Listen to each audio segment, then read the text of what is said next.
What I'm going to talk about right here is the engine choice that you're going to pick for doing your engine swap in the first gen. The most common one I think that's been done is probably a close match between the V8 and a T2 swap. The T2 swap is obviously staying rotary. V8's going to piston, so you can fight about that all you want. I could care less. The rotary choice to me was pretty easy. When you go look at the prices of FD kegs alone, I mean, you're $2,000 almost for an FD keg, which is ridiculous in my poor first gen owner opinion. The second gen engines are generally quite a bit cheaper. I went out and picked this one up for pretty cheap. This is an S4 Turbo 2 engine, so this is from an 88 actually. This has the lower compression rotors in it, hopefully, if everything's correct in it like it should be. I have done the other one I did was S4 as well, first gen FC, the S4 is the first generation FC style. The S4 definitely worked out well for me. The last one I did was stock port, stock ECU, just ran in like a short exhaust on it, and that was pretty much it. No boost control, no nothing. It was all completely stock. This one is going to be stock port as well for now. Stock everything else, just front mount, and then it's going to be running S4 turbo on it again, downpipe, full 3-inch exhaust on this one. And then I'm going to be running an RTEC ECU for the first little bit. Eventually I hope to go Adaptronic, but hopefully the prices go down a little bit because it's just stupid expensive. The Adaptronic for me would be twice as expensive as what I spent on this. So what I would say when you're choosing an engine for your first gen is to pick the availability of parts for it and the support that you have for the swap. The REW swap, the third generation FD engine into the first gen chassis, has been done. It's not too much more complicated than this, pretty much the same procedure. But the support for that is going to be a little less because it hasn't been done quite as much, I don't think, as the Turbo 2 engine has. So keep that in mind. V8 swap is relatively easy if you know what you're doing. Same kind of deal, or you just run the wires and hook her up and she runs pretty much. This engine is pretty easy as well, depending on how adept you are at figuring out the wiring and just your general mechanical knowledge. The thing I would keep in mind when picking an engine for these chassis is the size, especially. This is a pretty small engine. The REW is pretty small as well. I think the intake manifold is a little bit bigger in the REW, in my opinion. I'm not sure if that's correct or not. The package of this in the first gen actually fits really well, fits like it was made to be in there. Once you throw that front cover on it from the GSLSE and the oil pan. One thing I would recommend when you're doing a Turbo 2 swap, REW swap, whatever, is get a complete engine. I wouldn't try to part it or piece it together because you're going to spend twice as much, if not more, piecing together the irons, the housings, intake manifolds, and then just the little knick-knacky stuff that you wouldn't get with all your parts.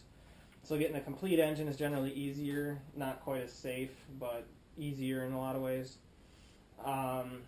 Generally try to get a package deal, something that you're going to get wiring, a transmission with, the flywheel on it, like all that stuff. This engine is complete. It's just been torn down by me sitting on the stand here cleaning out the carbon. Try to get as much as you can in one fell swoop. I know you can get a lot of these on importer websites for about $1,500, something like that, plus $200 freight shipped to your door with a tranny, probably a cut ECU from when they send the half clip over, and then your full engine all the way up to the radiator fan. With the engine choice comes a lot of responsibility on your part to know how expensive the parts are that you're going to run and how long it's going to take you to wire it in. The expense for the Turbo 2 parts is not very high. I can probably put this engine in the car and run it for cheaper than I could probably get an REW engine at this point. Just a keg, or even just a keg with intake manifolds or something stupid like that. The REW is very expensive. for a good reason, because they're a good engine, but I prefer running the FC engines just because I can find them for dirt cheap pretty much all over the States. I drove a long ways to get this one. I actually drove 20 hours one way from Minnesota to New Jersey. Part of that was to hang out with my New Jersey buddy, pick up some parts from him, and then we just got lucky, and this was an hour away from his house, so he came, helped me, lifted into the back of the truck, drove away with it for pretty dirt cheap for what I got. One thing I would say, too, with the engine choice comes the responsibility of knowing when to rebuild it and when not to. This engine, I've already had it recommended that I rebuild it. This year, I'm deciding not to, just due to the cost of the rebuild that I want to do to it. When it gets rebuilt, I want to do a street port, big single turbo, and then run a different ECU. So if this throws in and it runs, I'll run it for this summer. If it runs and has low compression or something like that, it can't run well enough to drive, I might just let it sit till next year and then do the rebuild and all the extras next year, and do a bunch more chassis stuff to this while it's down. So one thing 100 times. What I would just say to keep in mind is the costs of the engine that you're going to run. Generally the first gen engines are the cheapest, and from what I've seen, I've been in it for a couple years now.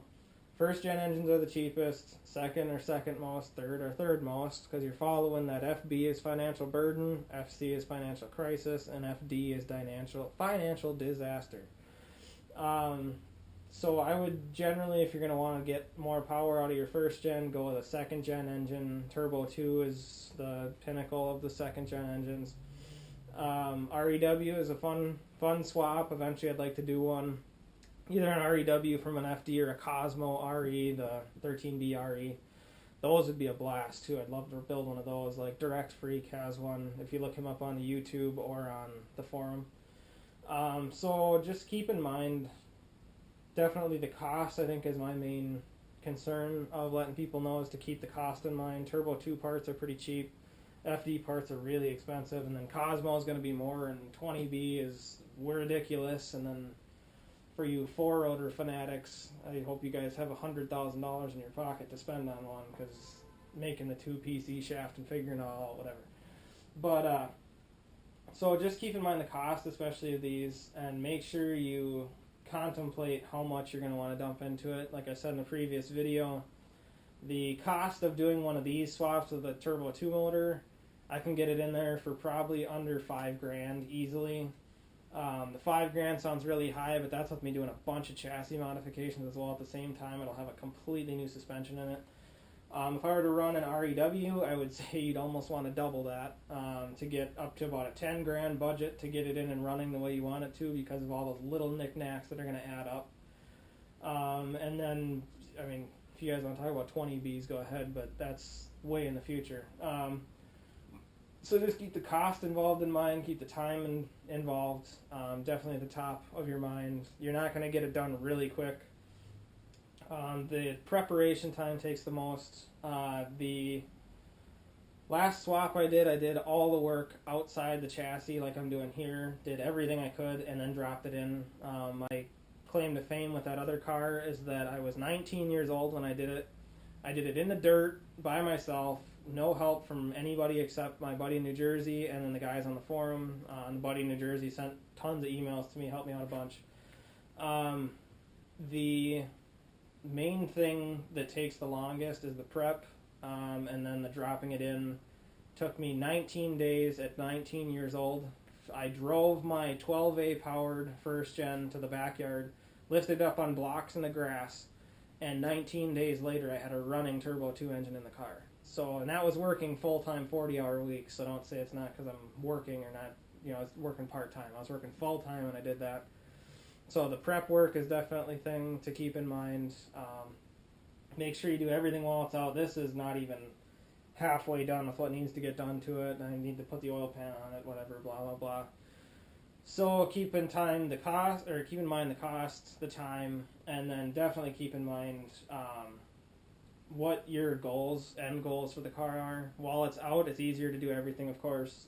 The porting, bigger turbos, blah, blah, blah, whatever. easier to get it all done when it's out of the chassis, in my opinion, when it's in, because you can't get power tools or nothing by the side of the strut towers and stuff in these. So get everything you can done while it's out, and keep your power goals in mind. If you want to shoot for 500 horsepower rotary, you're probably going to want to run an REW or something like that.